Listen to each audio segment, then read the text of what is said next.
Welcome to the Smart and Soulful Money Podcast. I'm your host, Carrie B. Van Winkle. I'm a socially responsive investment advisor with Natural Investments, and a warm welcome to you. This is episode 2. Today, we're talking about the Empower Your Money for Good framework. This is a framework that I've created to help people walk through the areas of your money life and understand how you're already bringing your values to some of those areas and how you may want to bring values in a deeper way to other areas of your money life. It can be overwhelming to think about all the ways that our values and money interact in our life. Some people might think, I don't even know where to start with that. But you do know that you want to use your money to create positive impact. The reality is that money flowing through our lives is creating impact. All money out in the world creates impact.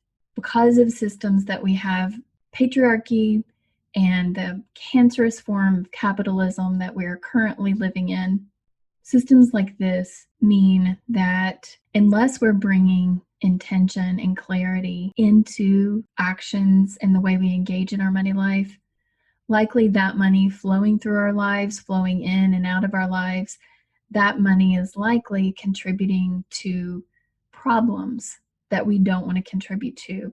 It's feeding issues that we don't want to feed. It's being a part of an energy that we don't want it to be a part of. The opposite, actually, of what we want to be doing, the impact we want to be creating in our lives and in the world. So this framework is really exciting. I'm very excited to introduce this framework to you. So let's just step back and talk briefly about what money is. Money is this embodiment of an energy, a life force. It was created by humans to be an easy way to exchange value. And when money was originally created, it had no inherent positive or negative qualities. It simply was a tool. And money still is a tool. Unfortunately, it has been a tool used within systems like the patriarchy, like this extreme cancerous form of capitalism that we're living within. So many of us generally think of money as a negative force in the world. If we don't bring intention and consciousness into our relationship with money, we can contribute to the negative impacts that money can create in the world.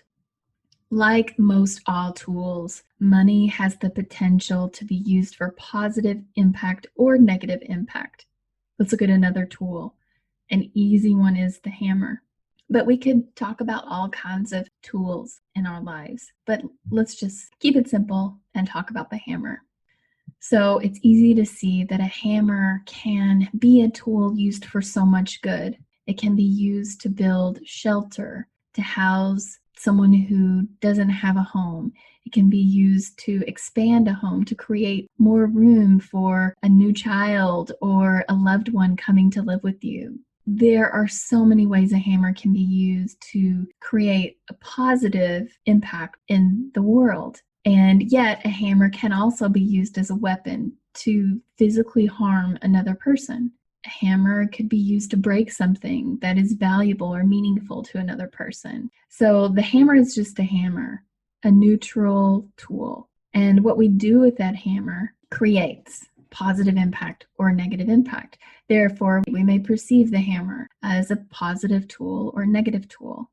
So in my own work, in my relationship with money, and also in my work supporting clients in their relationship with money, I now have more understanding that money can truly be a more neutral tool.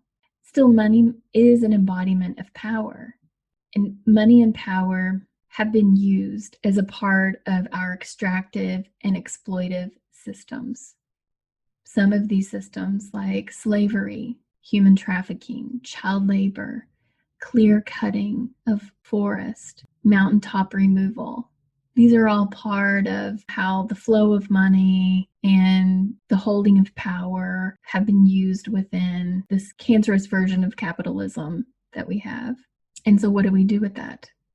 If we are able to do our own relationship work with money, we become more aware and we are able to engage with money in a way that now money not only becomes neutral, but it becomes positive and even what I would call sacred. That money is a sacred tool, can be used as a sacred tool. And the fact that it can be sacred just shows the power that it has for good. So through the framework that I'll introduce to you today, I'll show you how we are able to empower our money for good. For the good in your life, for the good in the bigger world, for the good of people close to you in your communities and around the world, and for the good of the planet, the health of our air, soil, water, forest, mountains, oceans, and other beings on the planet.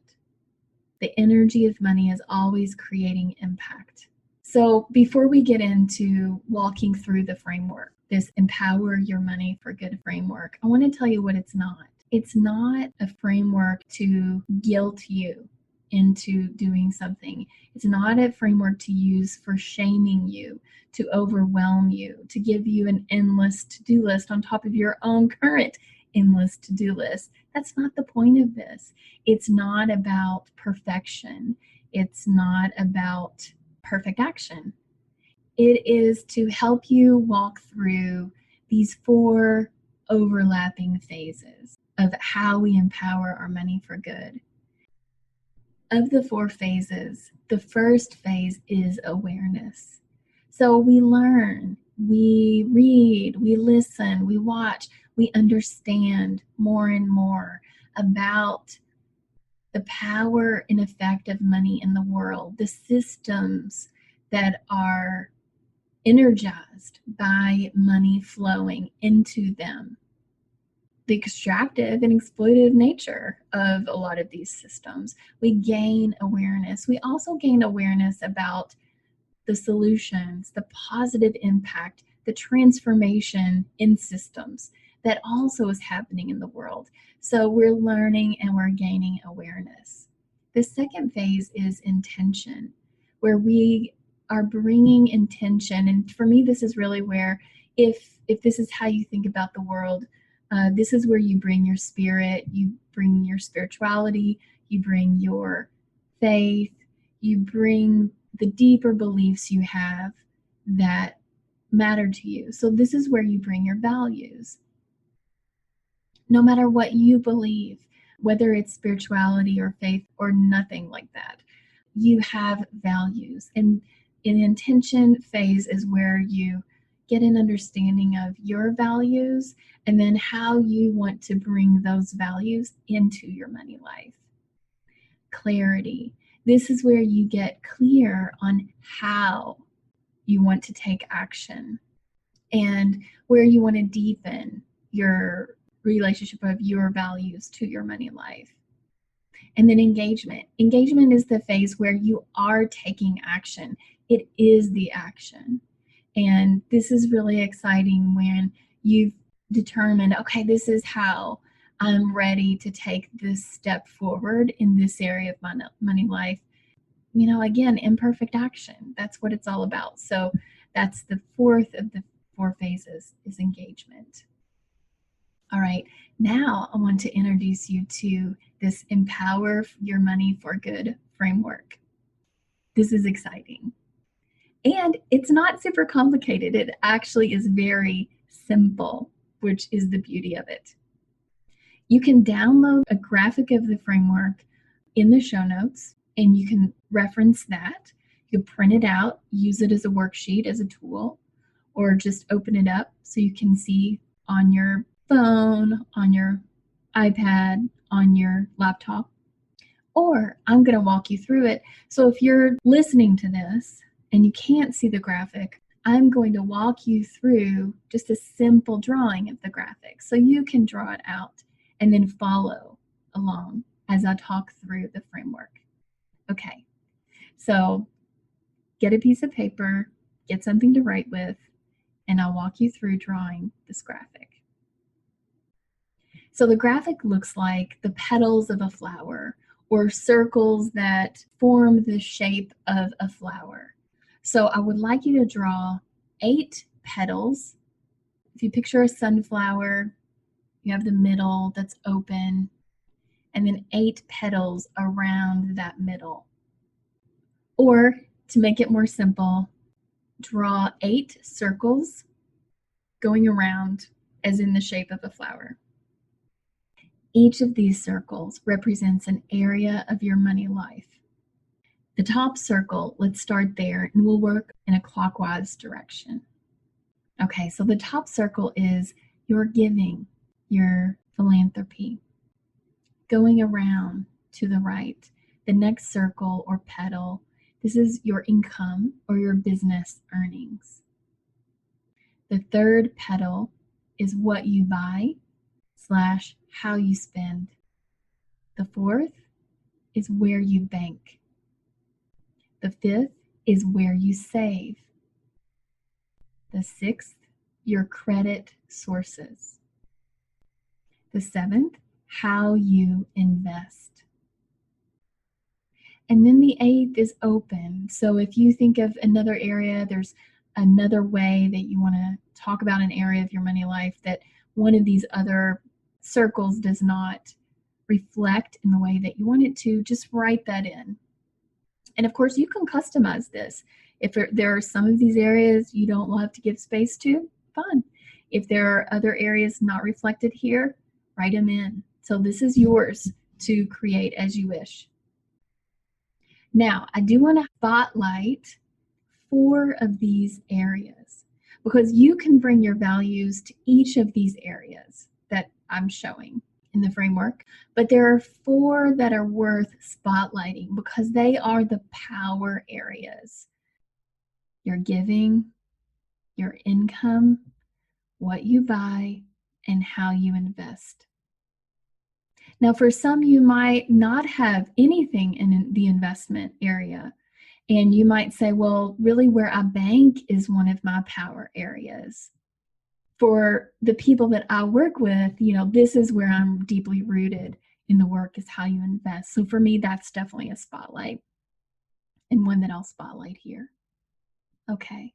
So today isn't about doing a deep dive into any of these areas. We could unpack and have conversation about each of these areas for days. But today is to introduce you to the framework, help you start to get to know it. And then as we move through the conversations in the Smart and Soulful Money podcast, you can think about this framework, connect our conversations to the framework, and then also use the framework to help you start to identify, again, where you're already doing things and taking action, engaging in ways that connect your values to your money life, and areas here where you want to do that in a deeper, more meaningful way. Okay, remember, it's not about perfection. It's not about shame. It's about taking imperfect action. So let's go back to the your giving circle. In this area of giving or philanthropy, many of us, if we don't have a plan, if we don't have a guiding statement, if we don't have a way that we've brought awareness and intention into the way we give, how we give, who we give to, we are not clear about that in how we engage, then often this can just seem very scattered, and the energy around our giving can seem very scattered. But, it may or may not reflect our values. But here is where it can be very exciting to bring your values into your giving. And often we do hit on that to some degree. So if your values are around girls' education and empowerment, then you may be giving to a nonprofit that has a mission that's aligned with that value that you have. Or you may not. You might not have gotten connected yet with that nonprofit. You have that value, but you're not currently giving in that way. What I find is a lot of us, we have different values where we would like to give to a lot. We'd like to support a lot. And so it's really about focusing our giving in a way that best reflects our values and helps us feel like we are really contributing to some impact in a meaningful way. Okay, we're going to dive deeper into that. I'll stop there for now. Let's go to your business earnings, your income. I'm not going to go deep into this one right now, but I'll just say that there is a way to be in relationship with how you're bringing income into your life, the amount of income you're bringing, how you're valuing your contributions, how you're compensated for those contributions, how you're taking a stand for yourself, for example, in bringing income and earning into your life, how the work that you do in the world is creating that income in your life or that business revenue, and how that feels in alignment. It might be the particular work that you do feels in alignment, but the kind of service you're currently offering and focusing on doesn't. And so really refining or getting more aligned with what kind of service you're providing and how that connects with your core gifts or your zone of genius. Those are ways to think about your values and your money life for this area of business earning and income. And then of course for some it's, for example, for me, it is also about this: what am I participating in, and how does that generate money for me? So this system, for example, me, I'm participating in this very imperfect economic system as an investment advisor. And yet I do deeply believe that some of us are meant to work within the system to be a part of the change of transformation of the system.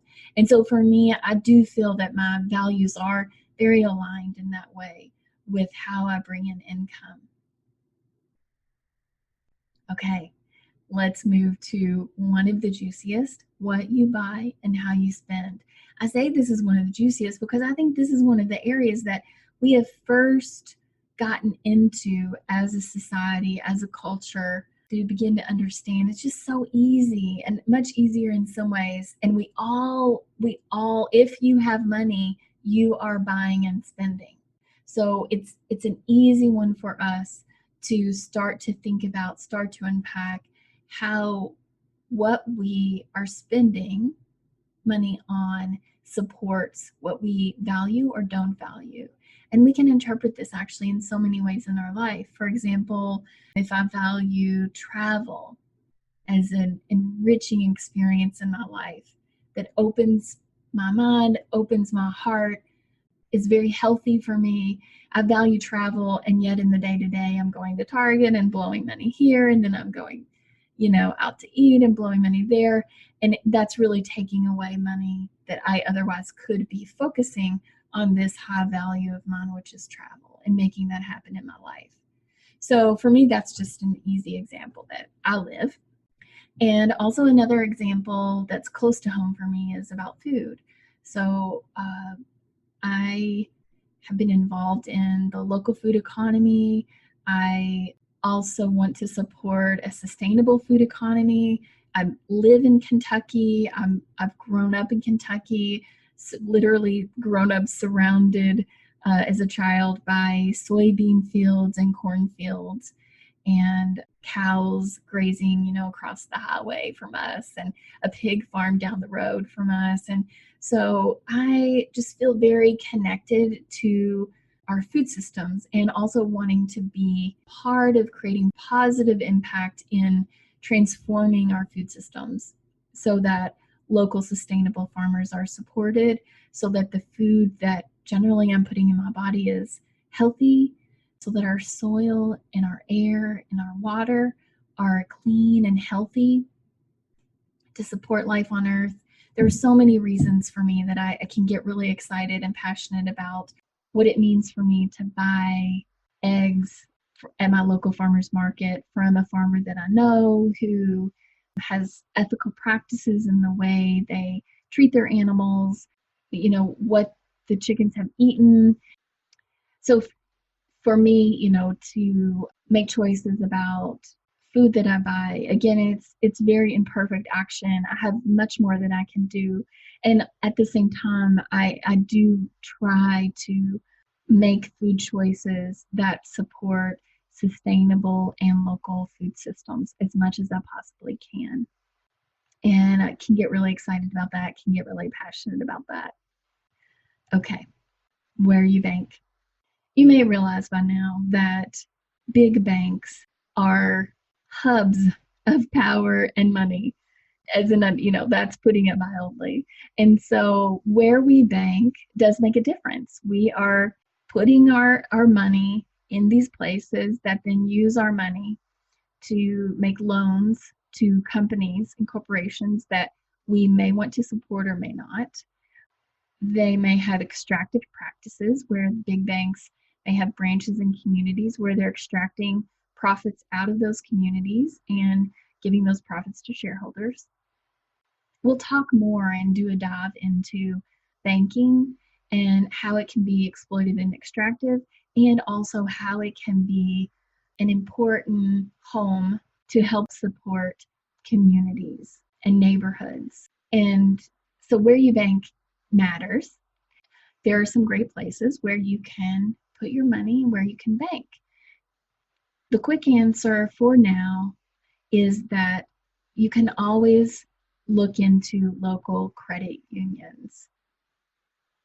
And I'll have some guests on the podcast who will dive deeper with me around this area of your money life to give you some options and solutions to help you connect your values to where you bank. Okay, the next one is where you save. Now, where you save could be the same place as where you bank. So where you bank, I meant more checking, your main cash account that you're using for your day-to-day spending, paying of bills.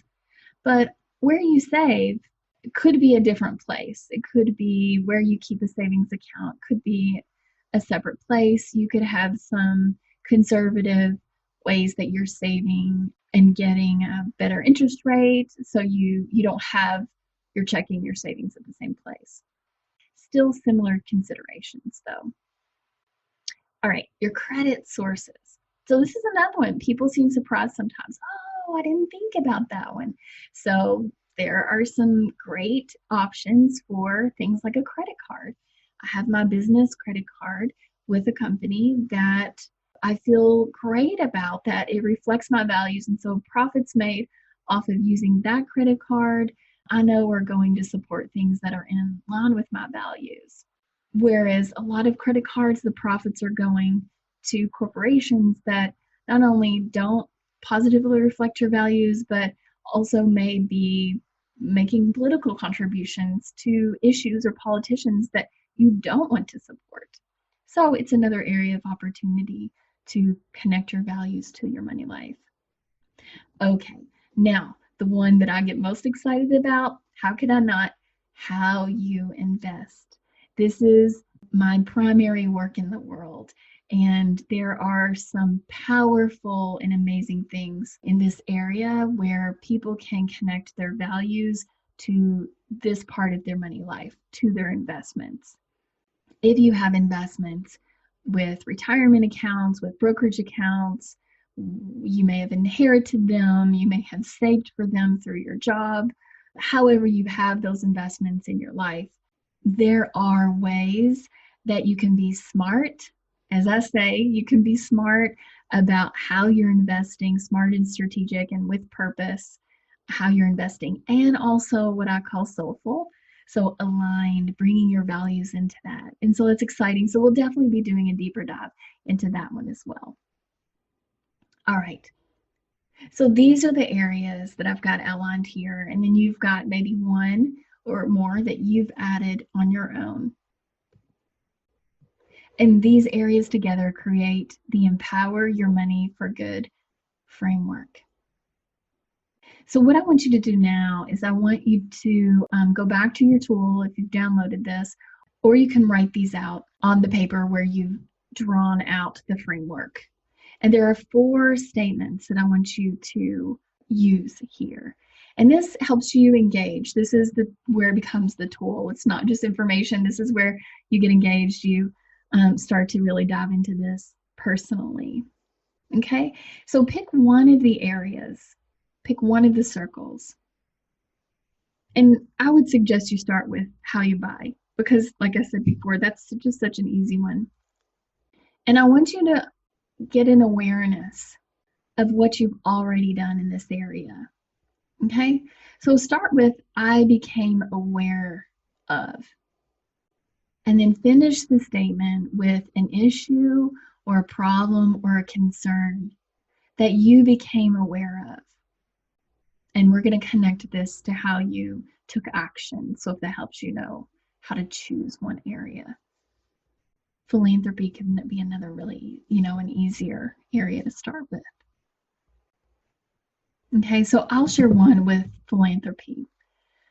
So one of the things that I contribute on an ongoing basis to is an organization in Louisville called the Coalition for the Homeless. It's a coalition of nonprofits that work together to help address issues of the homeless population in the Louisville area.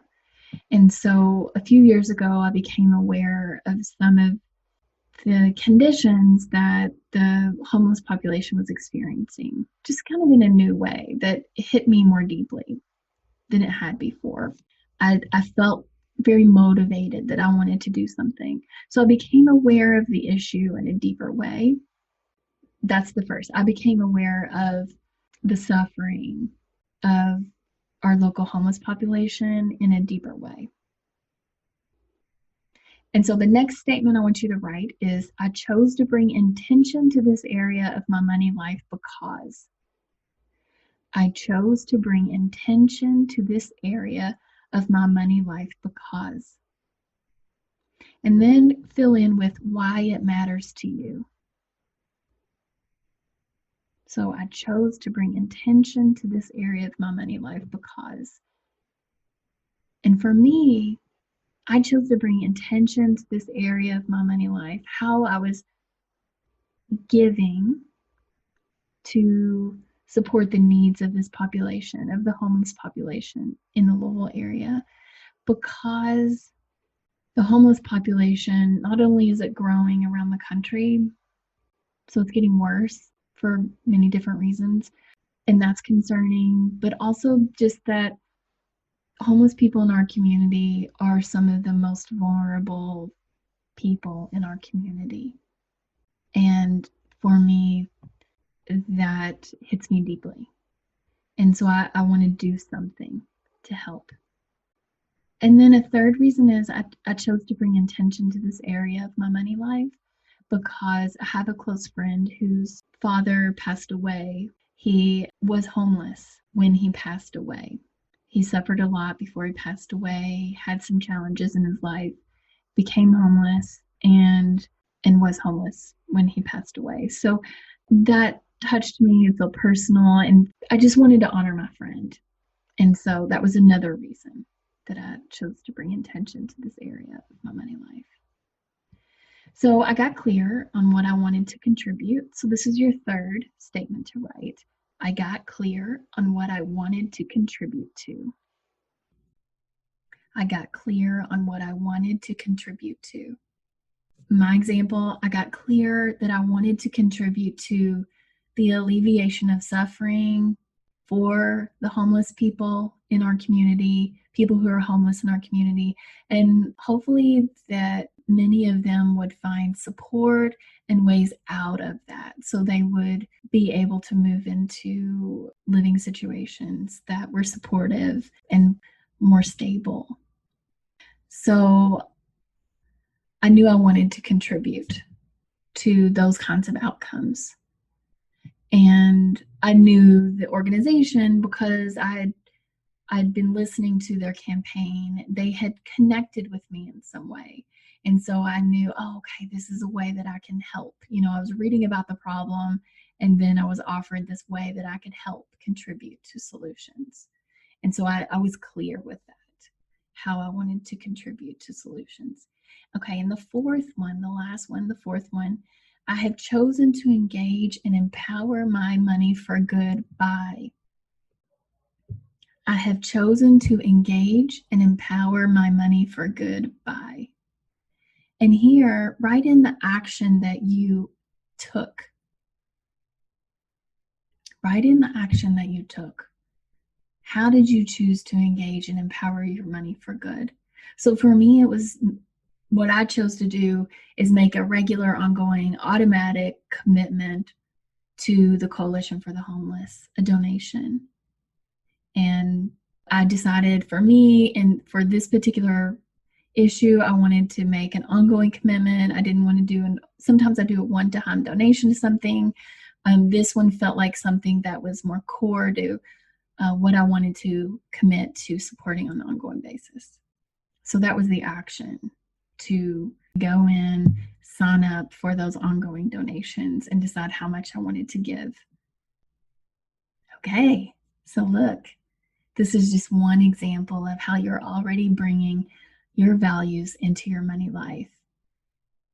And I'm sure you could do, if we spend time, I'm sure you could do many of these where you go through these 4 statements and you do them for many issues, problems, or concerns that you became aware of, that you chose to bring attention to, that you got clear on how you wanted to create impact in that, and how you chose to engage and empower your money for good by the actions that you took.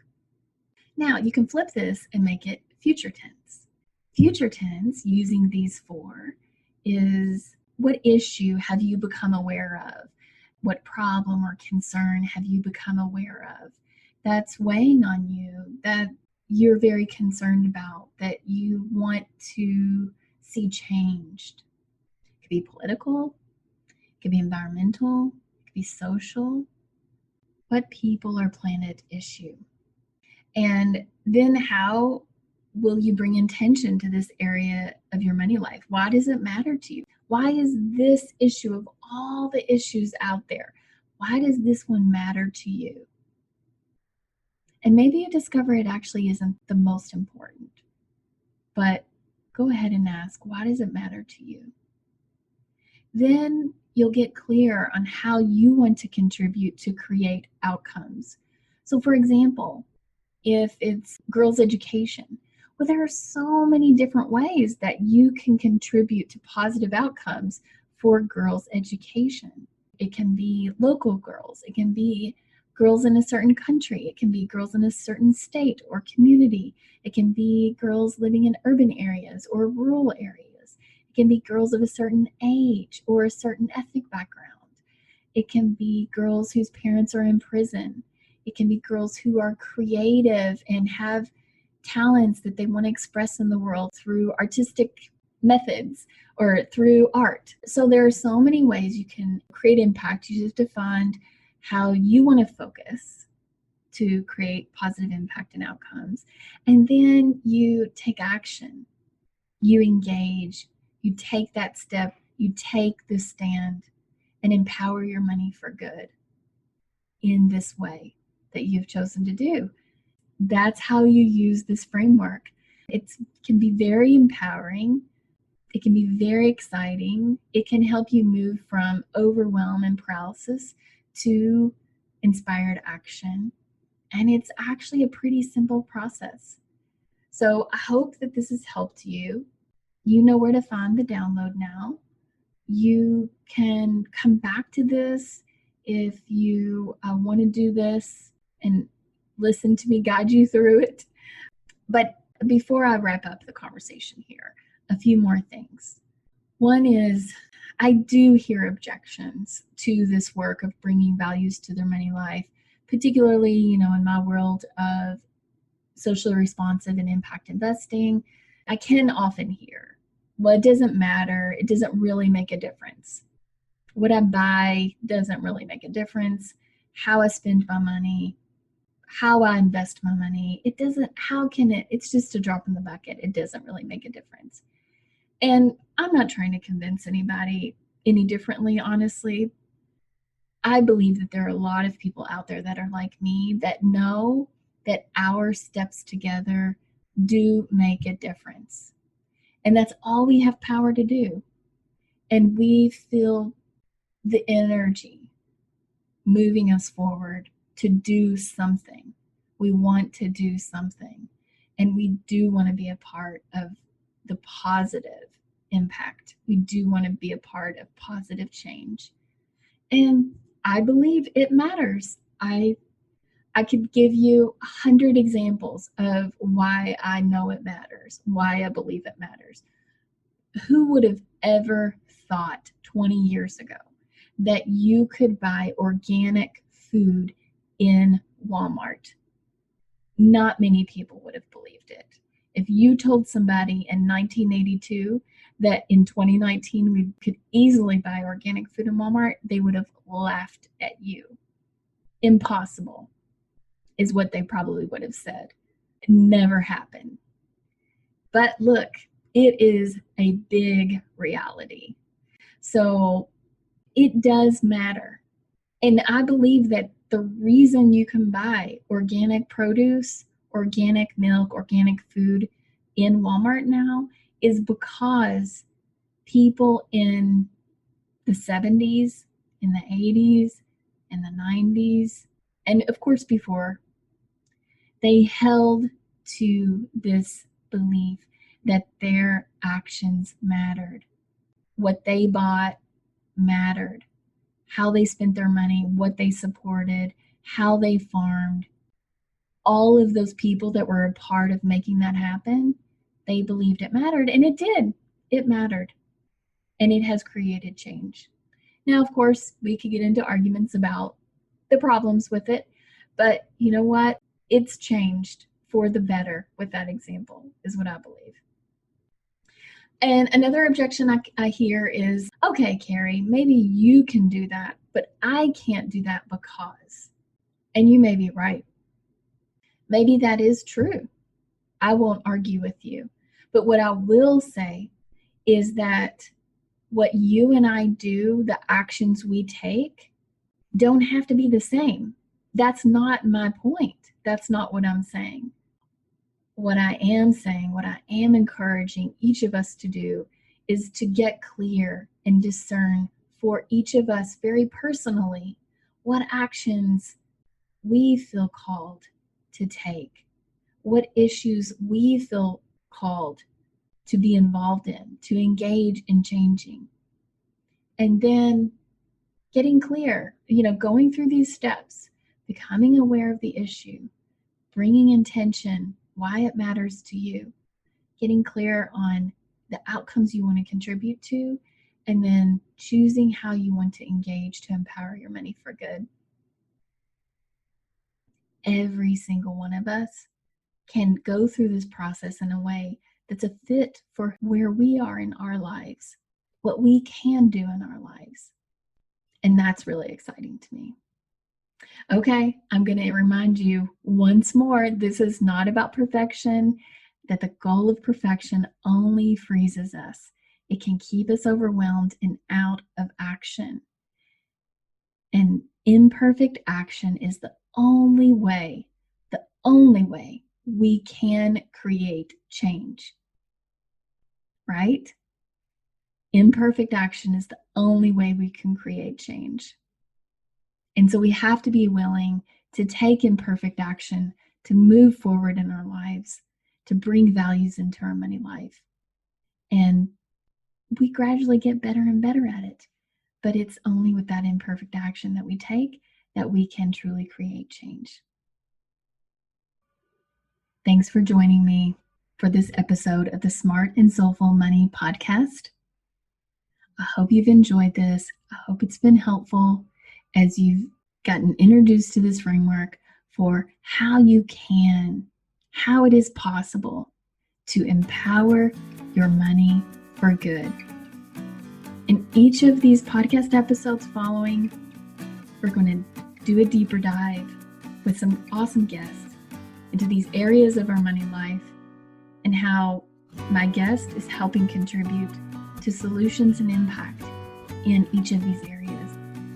I look forward to having you join me for the upcoming season.